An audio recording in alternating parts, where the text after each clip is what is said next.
never gonna be canceled. I can't believe this. I think this might have something to do with me. That is how this business works. It shouldn't be that way. They gave a men's wrestling show our slot. So you just let them do whatever they want? No. Woo! Let's start this show!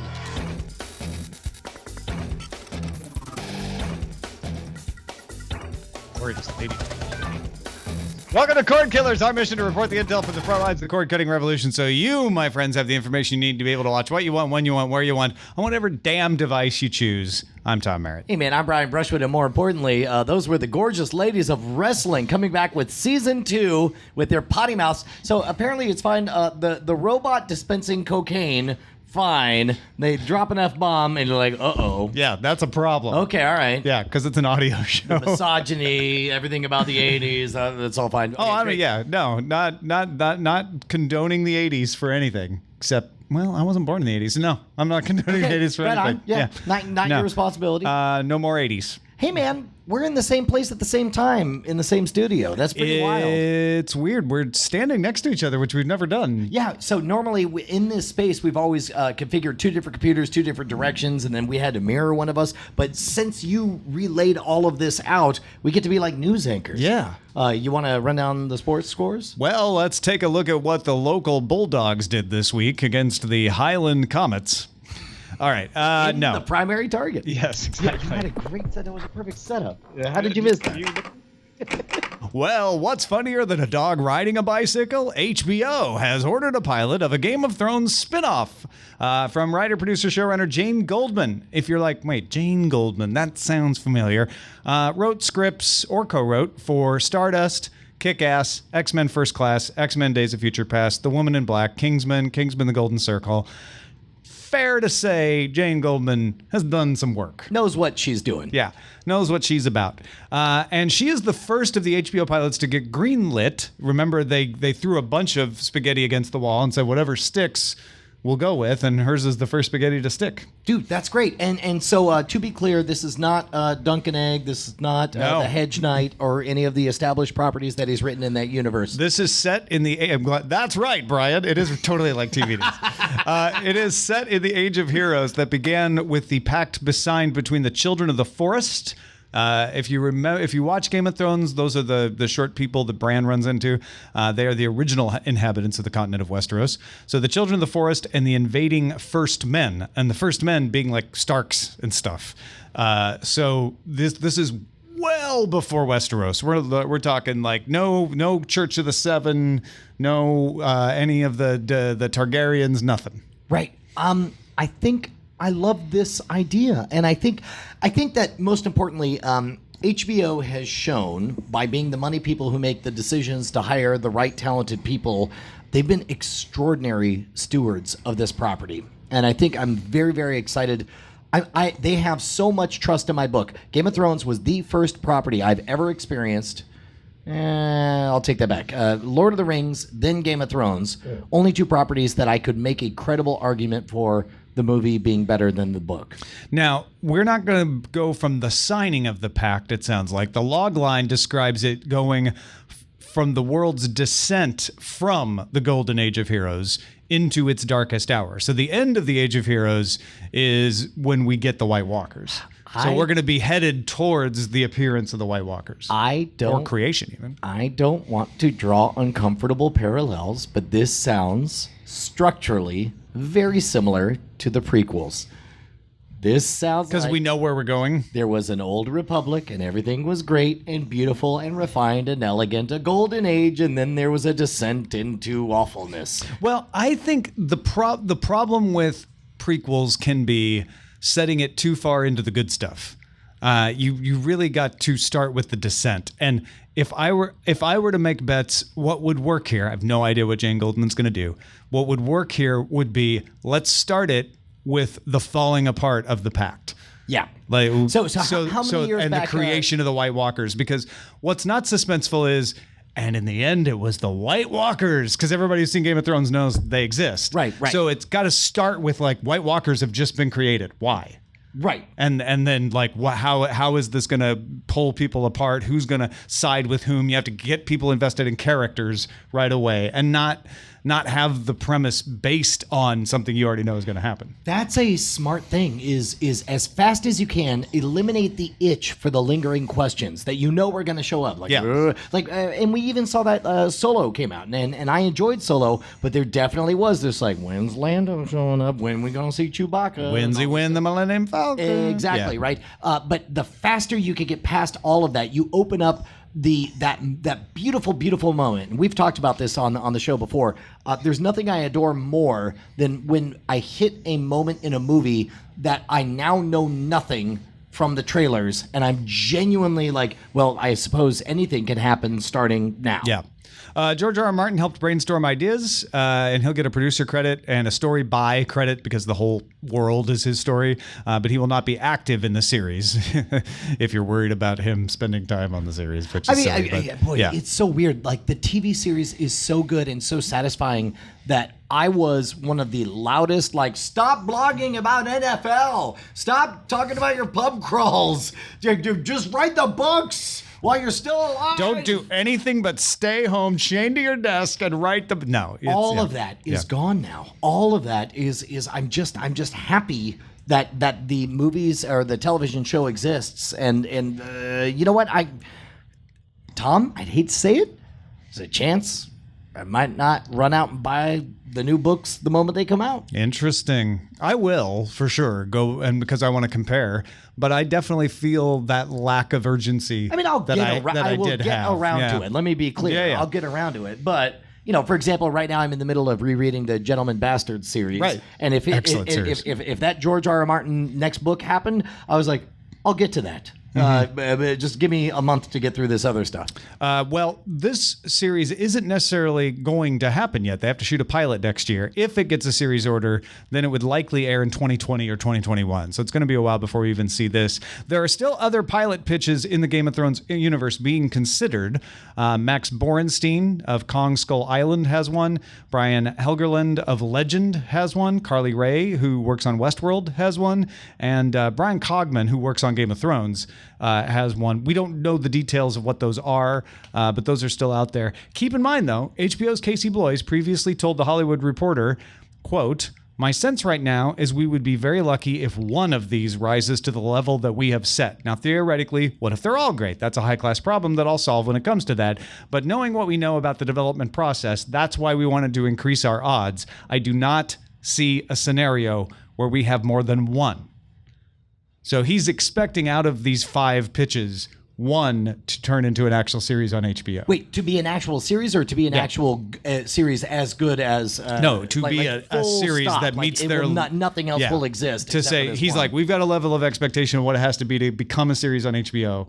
We'd be surprised if more than one meets Man, that. I'll tell you what, at this point, HBO has I would say, fairly universally, largely successful ability when it comes to curation and development of original properties. 30, 40 years now? Yeah. I trust them. I trust them in a way that I don't think any other network. Rock. So if you were to pick like your trusted network, is there anybody that beats or even matches HBO? FX is close. FX and AMC are the only ones that even that I set next to them.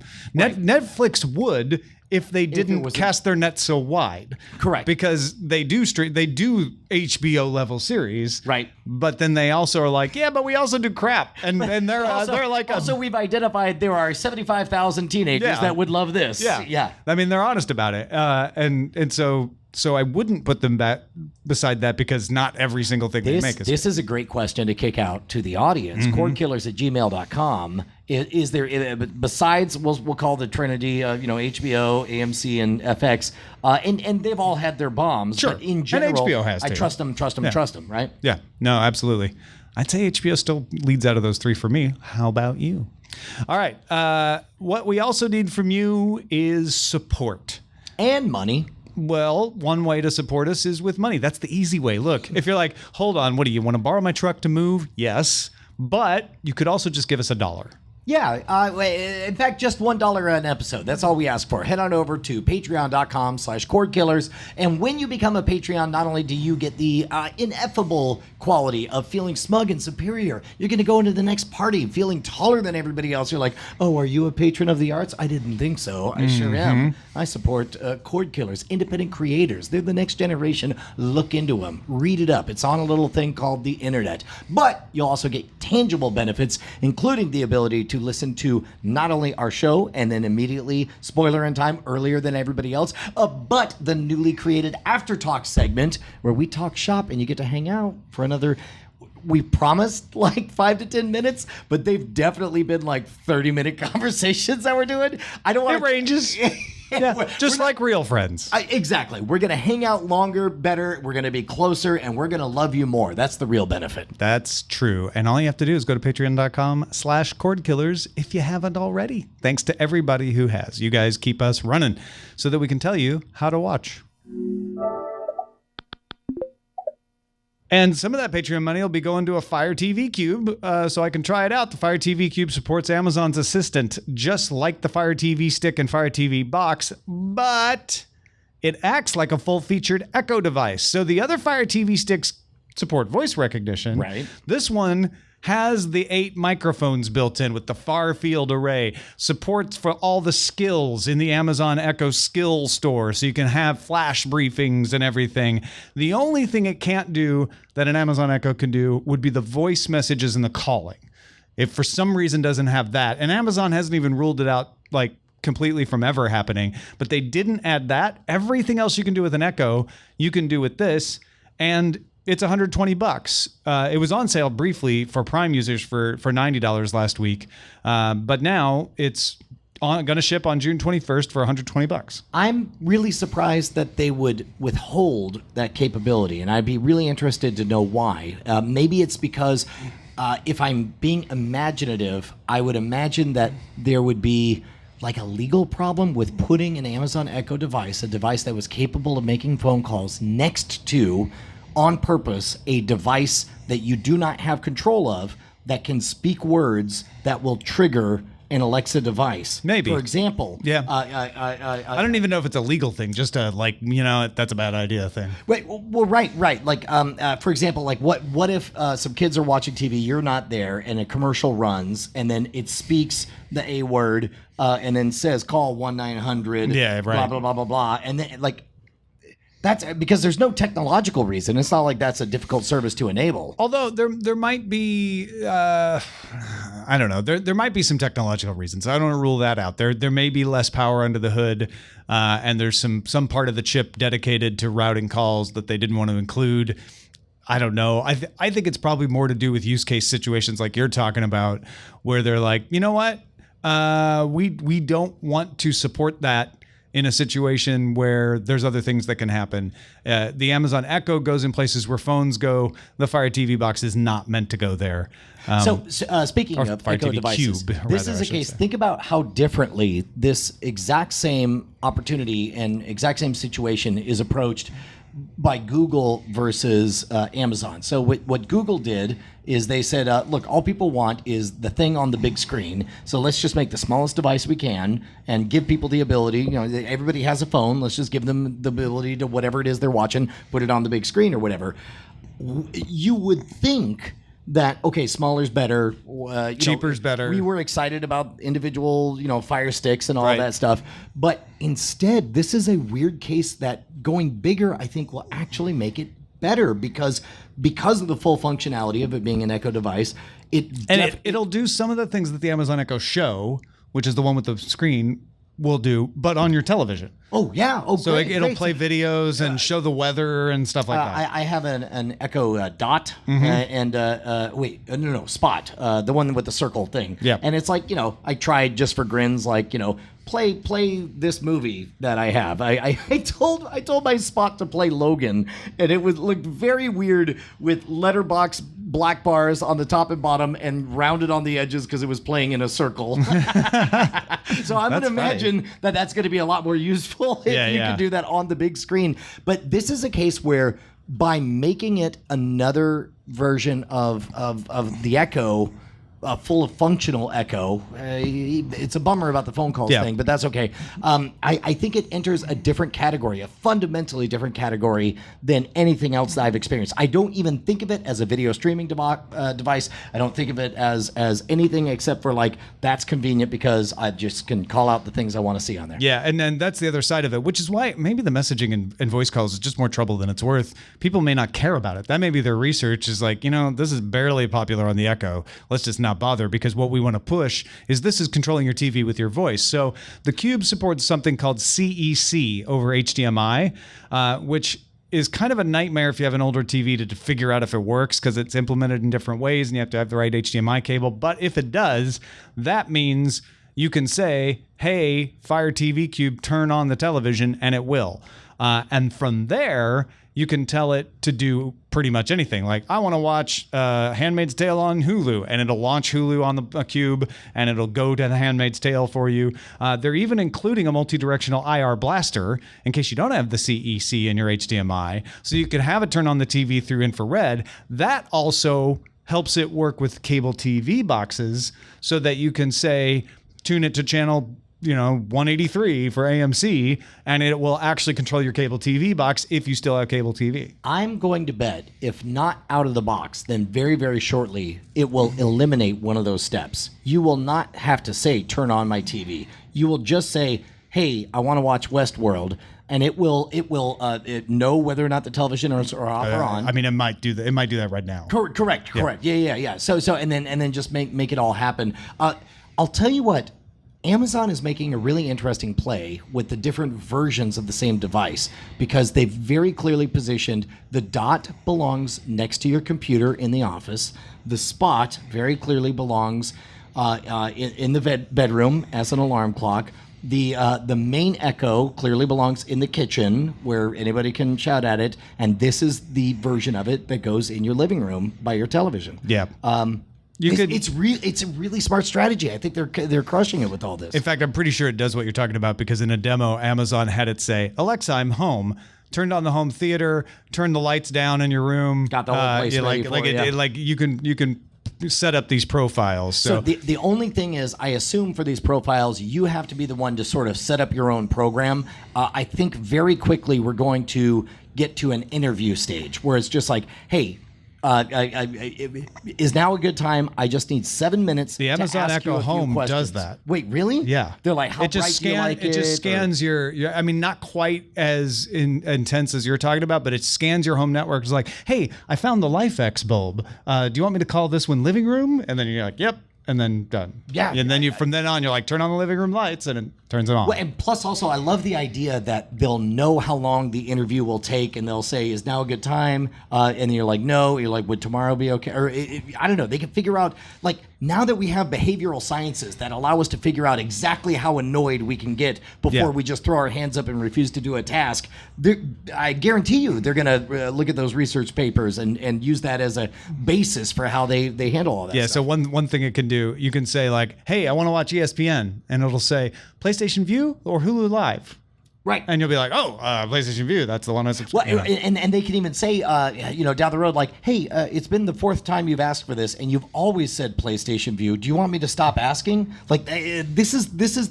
And then you say, no, because I'm very lonely, and you're the only conversation I've had all day. In which she says, calling the suicide prevention hotline right now. That's a little much. You ask a couple more questions. We're like, I would call the suicide prevention hotline, except for I'm connected to your TV and I don't have. I can't call anything. Yeah, exactly.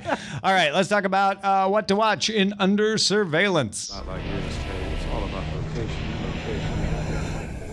Under Surveillance. So Netflix's controversial teen drama 13 Reasons Why is returning for a 3rd season in 2019, but Netflix gave no reasons why. The show, if you remember, centers around a young woman who commits suicide, and a box of cassette tapes reveal 13 reasons why she decided to do so. It's been very controversial because of that. Some people saying, no, it treats with honesty the situation of suicide, and that's going to help prevent it more than if it, tried to deny it. Anyway, at Netflix's annual investor meeting, CEO Reed Hastings said, 13 Reasons Why has been enormously popular and successful. It's engaging content. It is controversial, but nobody has to watch it. Man, that's a really... Those are Reed Hastings' words, not mine.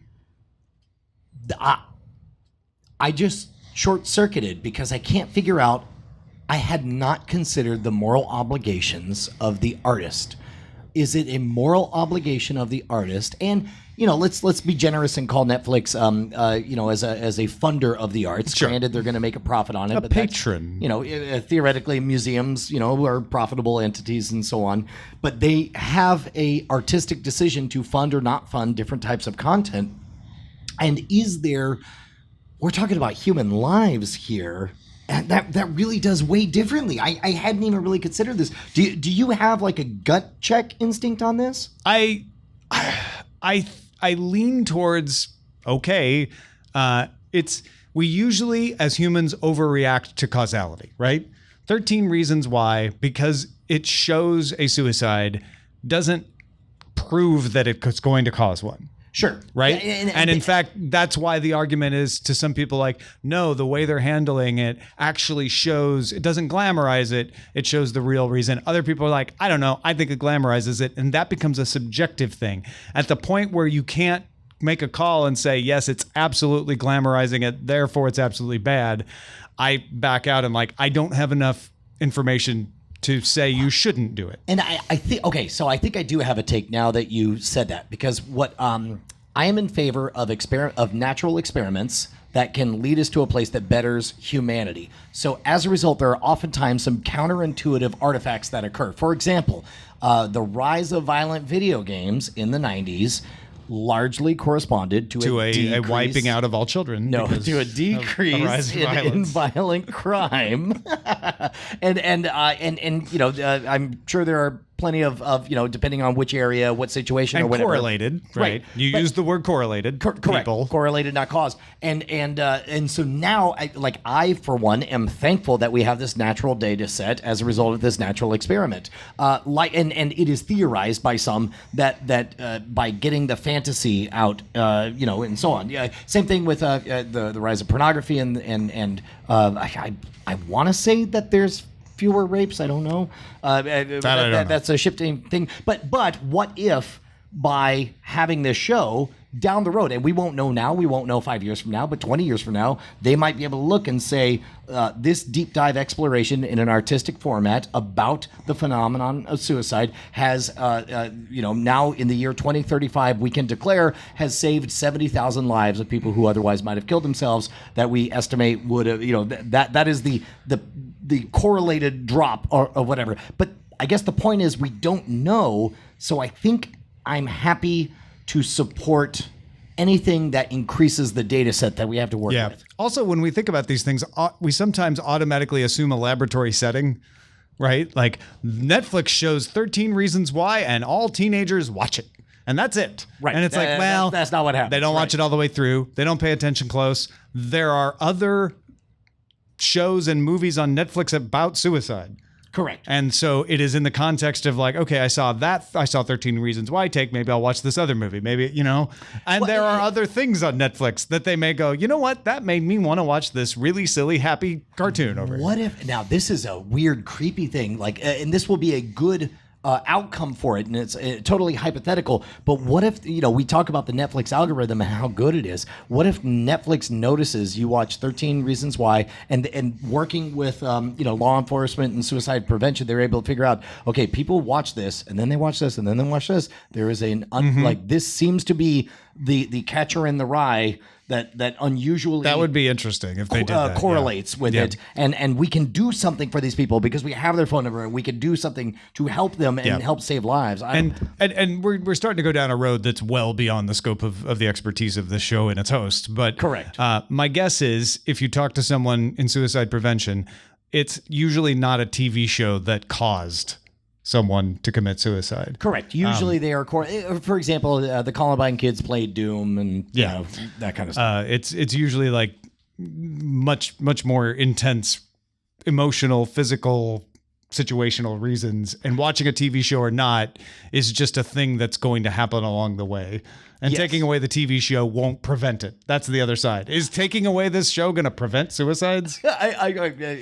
Excellent points. Also, I realized that I randomly went to the suicide prevention hotline joke before knowing that this was I our know. next story. That's amazing. Yeah.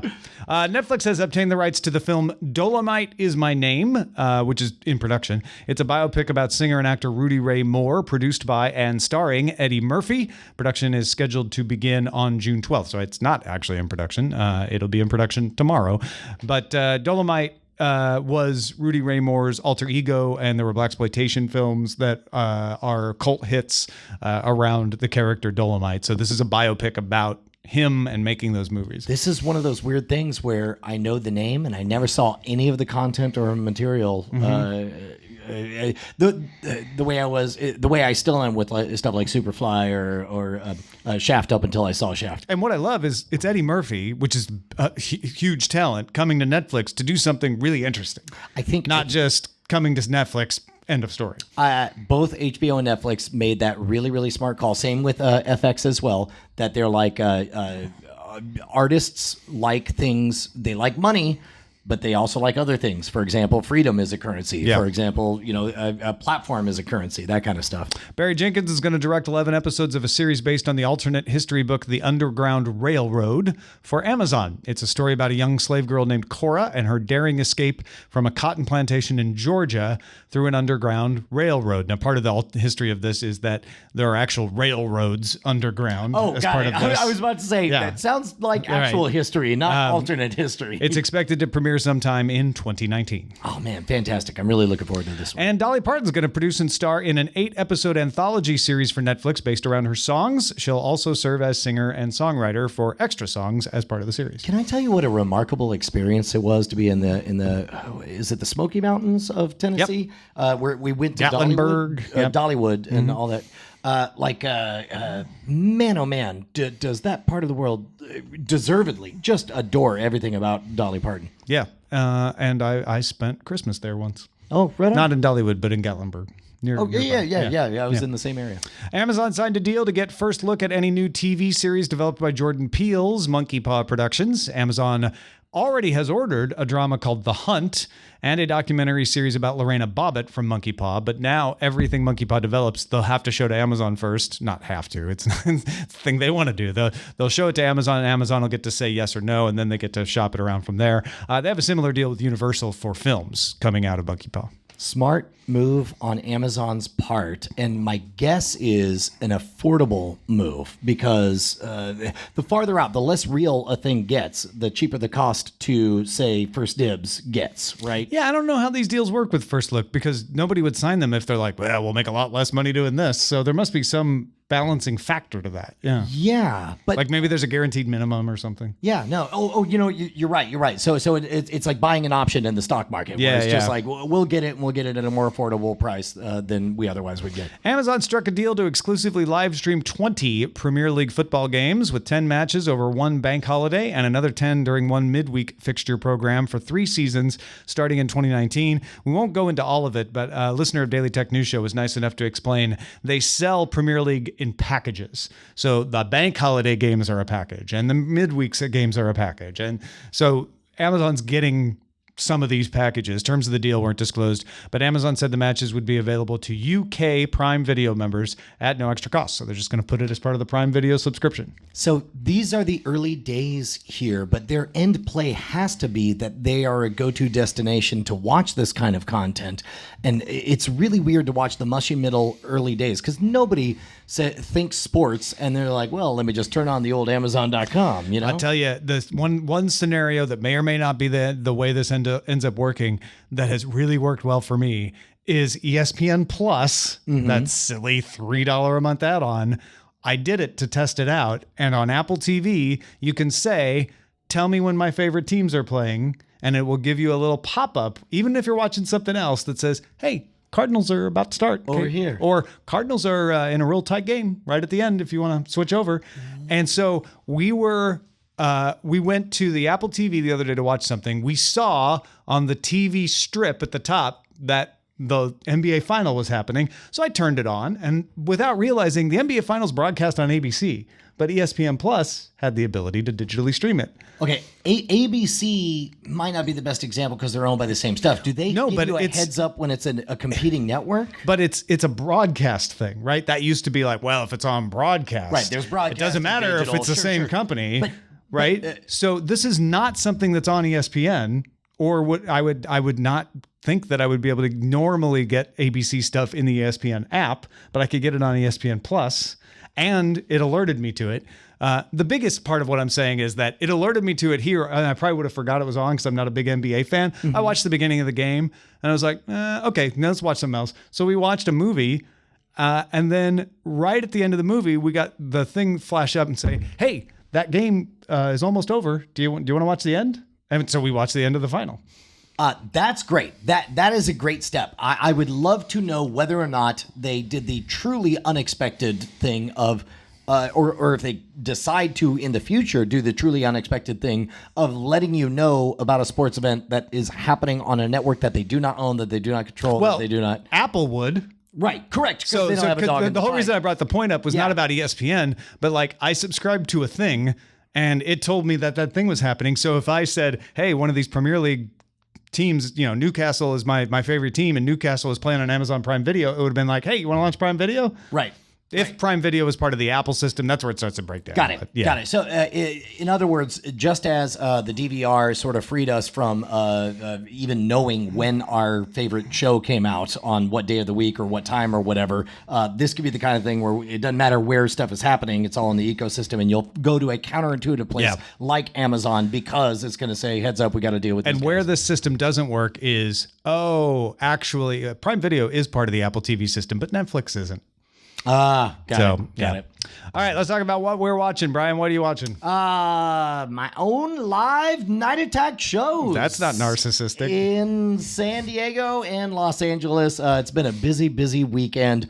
So as a result, I did watch this morning. I watched our latest episode of Deadwood. I watched Westworld. We'll talk about those. But man, oh man, a quick high five to Bryce Neshcom Castillo for running everything, for all that, for Justin Robert Young for arranging those shows, for all of Diamond Club for coming out and meeting in person.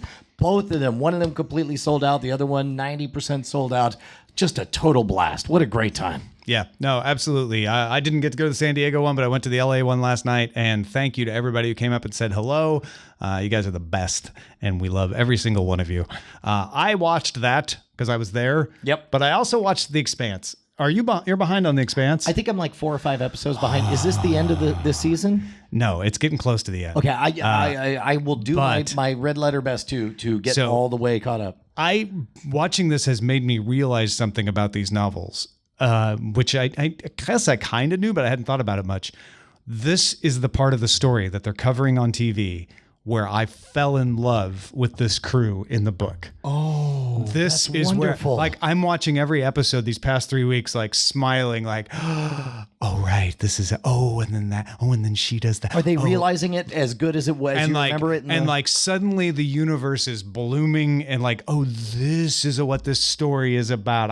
I thought it was about, the battle between Mars and Earth, which it kind of is, but there's this other, like, all of the stuff that then will make you care about everything that happens from now on is happening right now in these episodes. Wonderful. That's wonderful. Well, I'm really, really excited to hear that. So this is a giddy thumbs up. At this point, now we had our opinions early on watching The Expanse.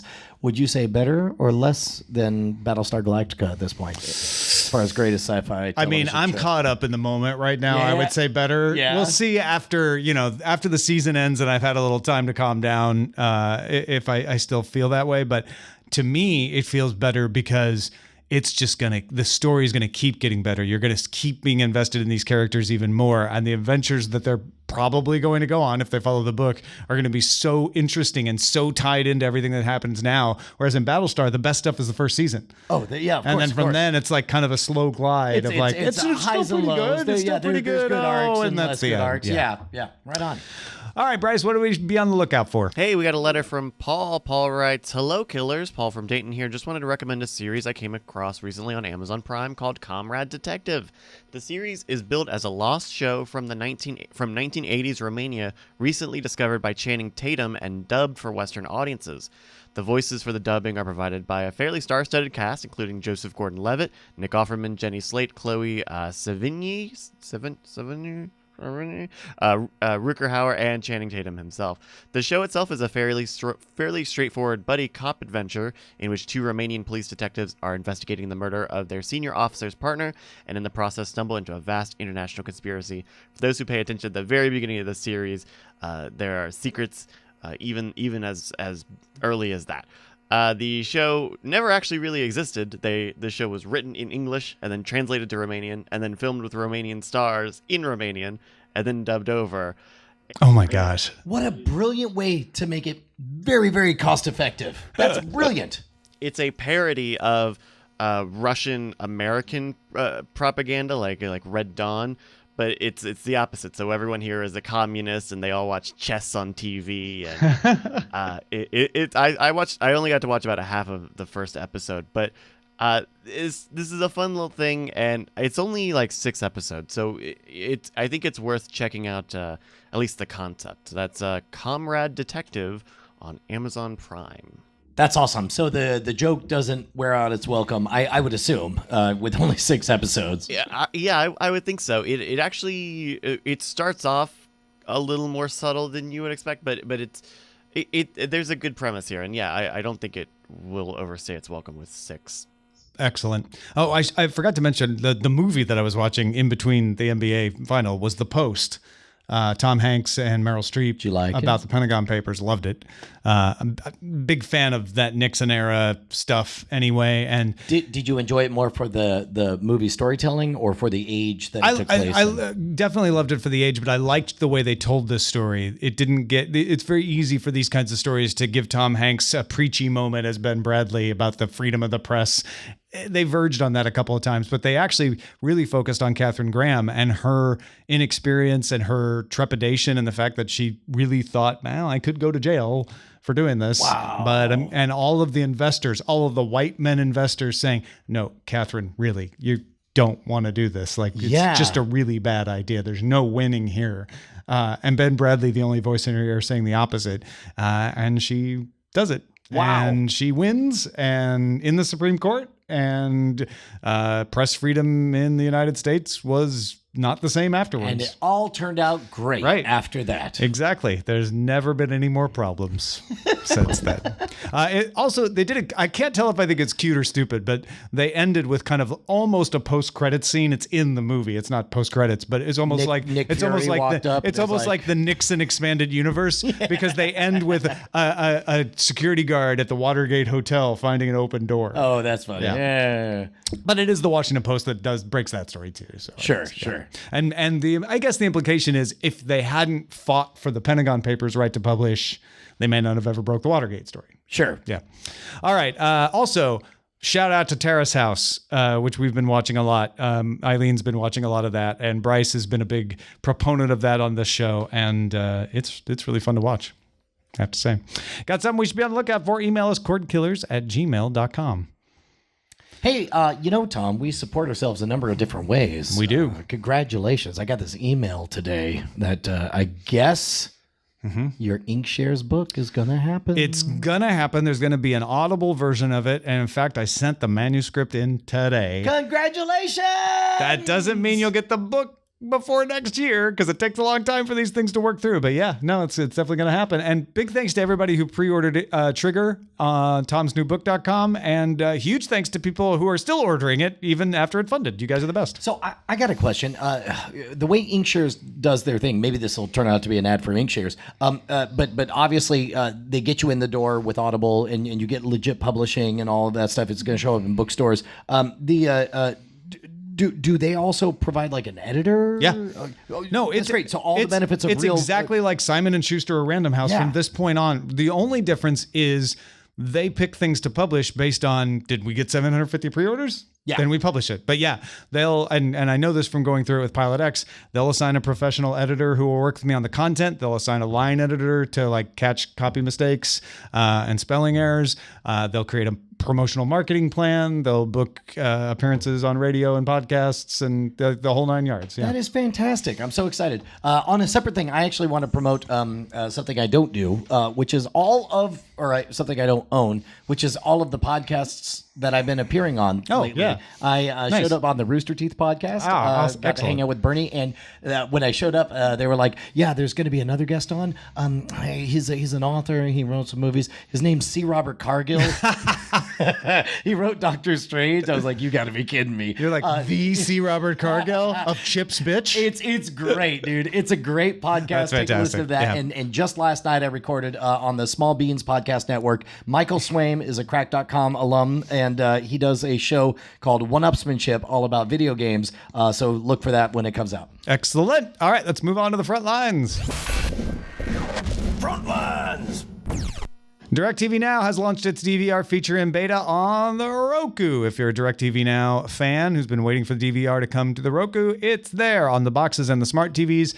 If you're a subscriber, you get 20 hours of recording for 30 days as part of your existing subscription. Or if you need more than that, you can choose to pay $10 more per month. That extends you to 100 hours and 90 days. How do you think they're doing in terms of? I assume their long-term strategy is to shift everyone over from receiving stuff in giant bowls taped to the side of their house to just getting everything over the internet. I wouldn't put it that way. I would imagine their strategy is, well, we know there's only so much longer that people are going to bother paying for giant bowls to be strapped to their house. Yeah. We'll keep that business humming as long as we can. Right. But in the meantime, let's crank this other engine up so that we don't just die when people stop wanting to do that. You think they don't have any agenda on the time schedule? They're like, look, we know where things are headed. Let's just have a foot in each of these bowls. I feel like they probably do have an idea of the time schedule, but their intention is to keep both of them as high as long as possible. Yeah. Meanwhile, Netflix and Penguin Random House has a series of Stranger Things books, which will include a prequel about Eleven's mom. Stranger Things World Turned Upside Down, starting this autumn. There will also be a young adult gift book with more books coming this year. Dude, the only thing that I'm not seeing that I would love to see is a Stranger Things Choose Your Own Adventure book. How great would that be? Strange Things or Stranger Things? You're suddenly the random sixth friend who moves into a town next door, and you That's meet funny. these guys. I like that. I take this as one of those. We used to talk about milestones along the road. We're kind of down the road so far. We don't talk about them as much, but I feel like this is a milestone for Netflix, and maybe it's partly because they own Miller World, but I kind of feel like not, because it's Penguin Random House. They're like, oh, we have a franchise that is as popular as Star Trek or Doctor Who or And Warcraft fans that are or hungry any of for- these other properties that get serialized and turned into novels. As long as there's hunger for an expanded universe, then hopefully there'll be publishers that are willing to fund it. Peter Jackson has said he will not be the showrunner for Amazon's Lord of the Rings series. He says, I don't have experience in TV. I'm a film guy. It's a whole different skill set. However, he is helping Amazon put the production crew together, so he has some involvement. That's probably the exact right level of involvement, because my guess is what they really want is Peter Jackson's, if not outright endorsement, certainly his blessing and his vague association with it, and the public acknowledgement that look, we are very much trying to capture the magic from these movies and put them in a TV form. Yeah. That's a good way to keep him involved. On the most practical side, let's say, I know this is going to be, prequel and not covering Lord of the Rings era stuff, but let's say you needed a Hobbit in a Hobbit house. Who are you going to call? Be like, hey, who knows how to do Hobbit stuff? You're going to call Peter Jackson and be like, who's your Hobbit house guys? Can you put them on the case? Here's some behind the scenes real Hollywood stuff is what will happen is that phone call will be, he will not say, well, first you'll lay down a layer of grass. Right. What he'll say is like, well, when we did it, I talked to so-and-so. There were 3 guys on the team. This guy's probably he was the one that was most dialed in and really loves this stuff. Talk to him. But when it comes to the logistics for these giant epic battle scenes, there are 5 guys we worked with. This one I felt like was the most dialed in, and he brought the energy that I think will match best for what you're trying to do. And what it sounds like happened is Amazon was like, great, could we just sign you on to put together all these crews? That'd be great. Awesome. Thanks. You don't have to run the show. There's a value to doing that, Yeah, right? Where it's totally. like, yeah. No. Write me a check and I'll get you all my friends' phone numbers and I'll put together the team. Facebook announced on Wednesday it would offer news programs from various publishers this year on its Watch platform, including shows hosted by Anderson Cooper at CNN, Shepard Smith of Fox News, and is it Jorge Ramos of Univision? In an effort to improve the quality French of news. version of Wait, did I say it wrong? No, I don't Oh, okay. It just sounded kind of French to me. It's Univision? Is it? Univision? Yeah. I think you can just say Univision Okay, Univision. if you're speaking English. All right. In an effort to improve the quality of news, the shows would be original to Facebook and would launch in the coming months with ad breaks, said Campbell Brown, Facebook's head of global news partnerships. This is one of those weird things where it's like, do we want random corporations deciding what to feed us? The facts are. But at some point, Facebook wants to make money. They acknowledge, they're at least seeming to acknowledge that they have a huge problem of creating these bubble realities for people, and that is very likely a damaging thing for humanity and our civil discourse and our ability to work together as a society. And they are realizing that they will make more money if they do the counterintuitive things of insisting that all of us listen to multiple viewpoints, so it's not so easy to shield ourselves, and then they can sell more dish soap. Yeah. And honestly, I think it's really interesting that they're going to have top level talent. Anderson Cooper, Jorge Ramos, Shepard Smith. These are the top guys at these networks doing shows that are only on Facebook. I mean, it's a CNN owned show on Facebook, but they're not taking a show from CNN and putting it on Facebook. They're saying, Anderson Cooper, we want you to do another hour of content just for Facebook. This could be very, very huge. And I think it's a really good idea to make sure that you, get the perceived entire spectrum, if not the actual entire spectrum. But I think this is a good direction for them to go. All right, let's look at some dispatches from the front.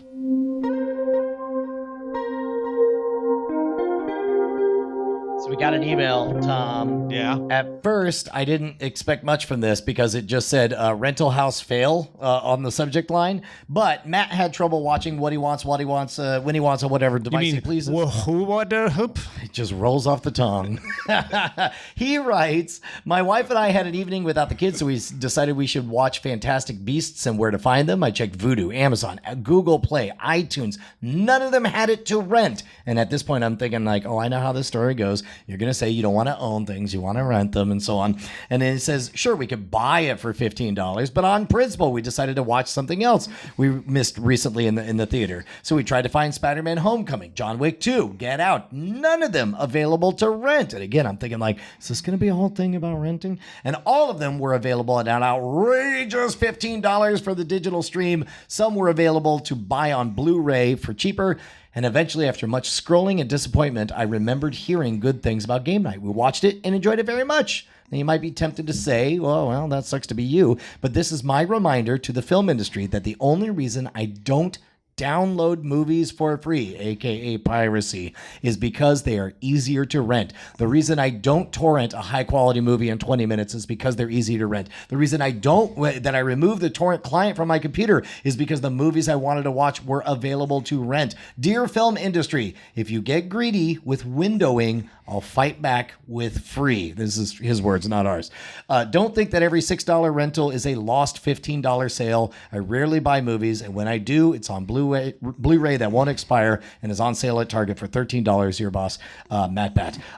This is, I thought, a really interesting take because we've talked about convenience trumps fidelity, and I'm sad to report that oftentimes, still to this day, the highest fidelity experience is oftentimes a pirated movie because it removes extraneous garbage that you don't want, like the FBI warning. And That really wouldn't be true in these cases, but all right, keep going. But let's say, but we settle for a stream version that maybe has a bunch of leader crap that we get through because it's so convenient. So I thought this was a really interesting take to check back in on something that thankfully we haven't talked about in a long time. Actually, well, it's interesting because the windowing hasn't changed.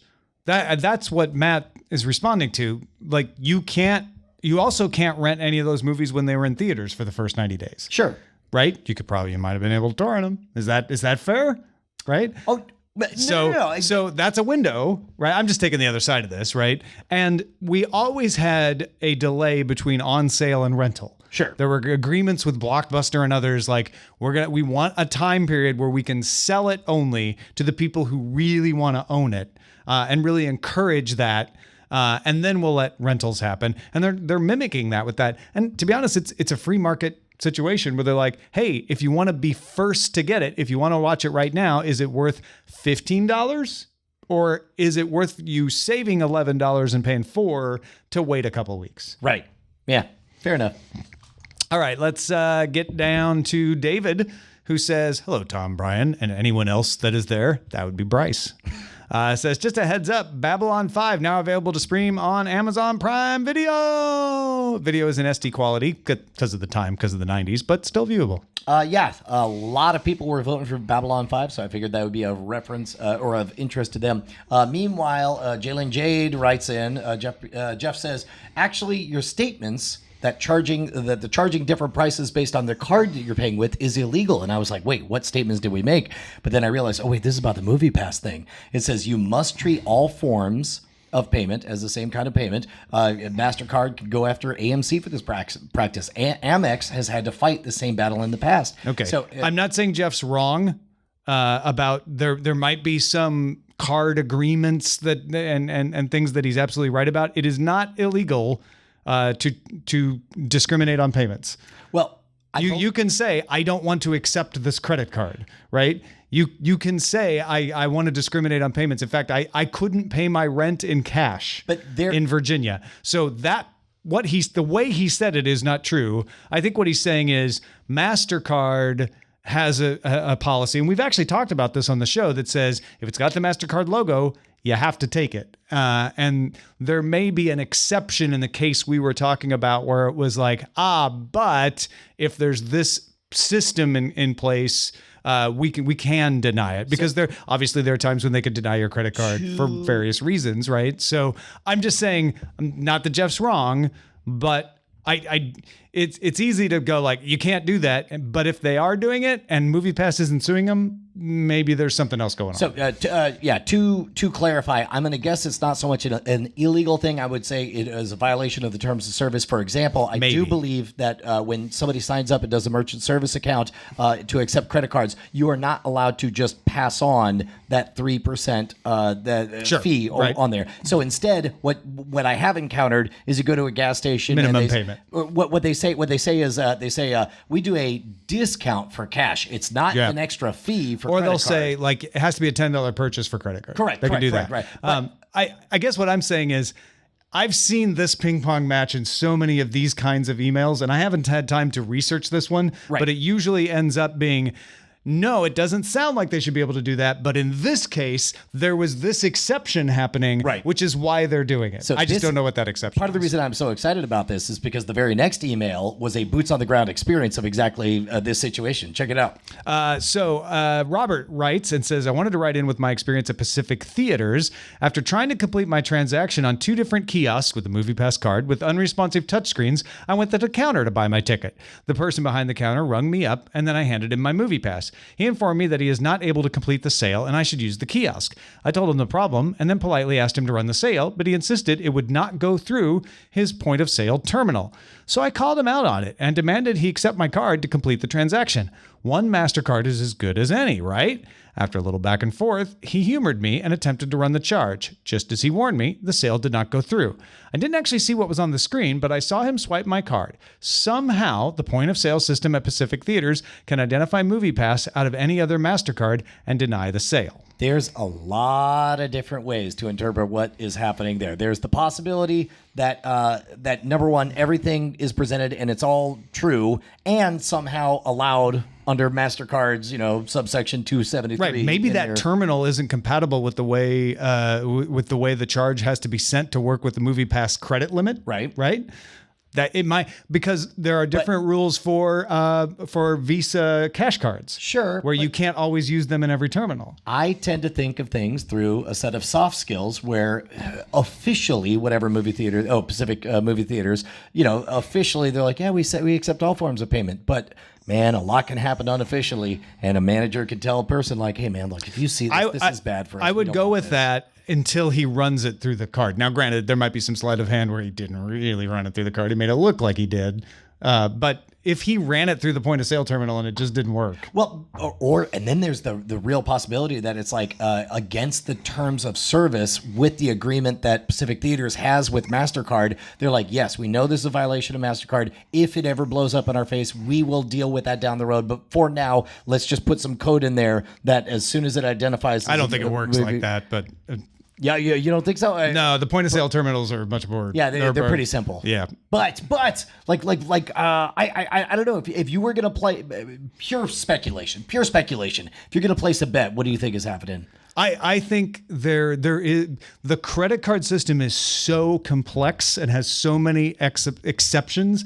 I think AMC found one that they can rely on to make it harder for MoviePass to work. And because and AMC that it's found it not Pacific, a violation of the terms of service necessarily. Are you talking about Pacific Theaters? This case. Yeah. Well, I said AMC, but yeah, in this case, the theaters, the theaters in general are finding like, well, they won't work on these terminals, so we can accept them in this way, but we know they won't work here, and yeah, awesome. That would be my guess. I don't know.